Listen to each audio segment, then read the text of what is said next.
Yangi O'zbekistonning fidoyisi bo'lib, ma'naviyat targ'ibotchisiga aylanamiz.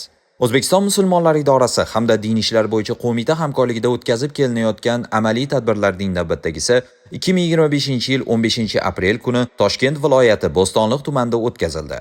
Zayniddin domla Eshonqulov boshchiligida Toshkent viloyati vakilligi rahbariyati, shuningdek tajribali imom-xatiblardan tarkib topgan ishchi guruhi tuzilib, ularga vazifalar taqsimlab berildi. Zayniddin domla amalga oshiriladigan ishlar ko'lami, ishchi guruh a'zolari hamda imom-xatiblar hamkorligining muhim jihatlarini tushuntirdi.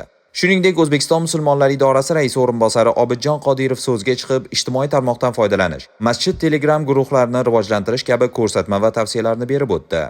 Bir vaqtning o'zida masjidlarda hujjat yuritish holatini o'rganish uchun O'zbekiston musulmonlari idorasi moliyaviy nazorat va tahlil bo'limi mutaxassislari biriktirildi. Shuningdek, O'zbekiston musulmonlari idorasi xotin-qizlar bo'limi tomonidan shahar, tumanlar bosh otinoylari va hoji onalar bilan birgalikda o'tkaziladigan ma'naviy ma'rifiy tadbirlar rejalashtirildi.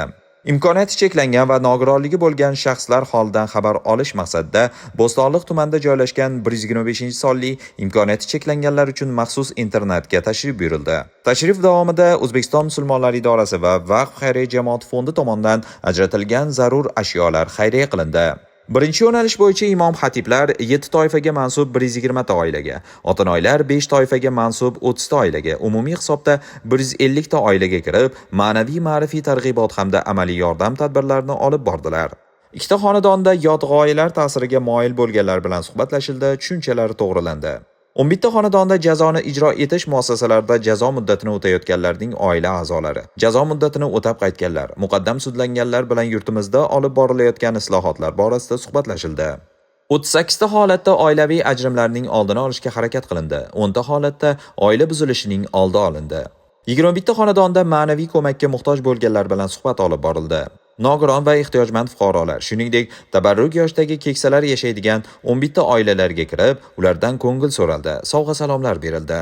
Ikkinchi yo'nalish bo'yicha imom-xatib faoliyati o'rganildi, jumladan ustav asosida ish va hujjat yuritish, masjid va tahoratxonani toza saqlash, unda qulay shart-sharoitlar yaratish jihatlari ko'rib chiqildi.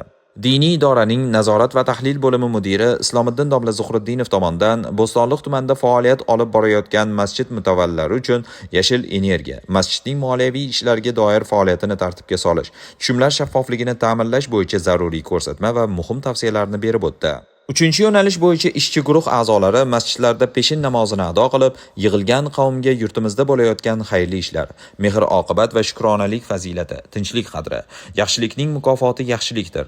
Savob amallarga shoshilaylik. Husnul xulq, qo'ni-qo'shnichilik huquqlari, shukronalik buyuk ne'mat.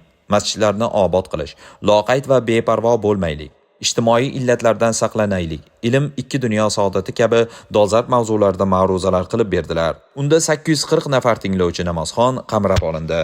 4-yo'nalish bo'yicha Yashil makon umummilliy loyihasiga hamohang ravishda tumandagi mavjud 24 ta masjid hududida 5 tubdan jami 120 tub mevali va mazarali daraxt ko'chatlari o'tkazilib, yurtimizda ekologik barqarorlikni ta'minlashga amaliy hissa qo'shildi.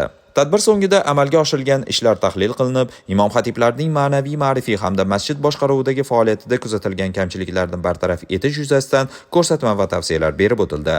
Toshkent viloyati imom-xatiblari faoliyati samaradorligini oshirishga qaratilgan ishchi guruh faoliyati 2025-yilning 1-may kuni Bo'ka tumanida o'tkazilishi rejalashtirildi.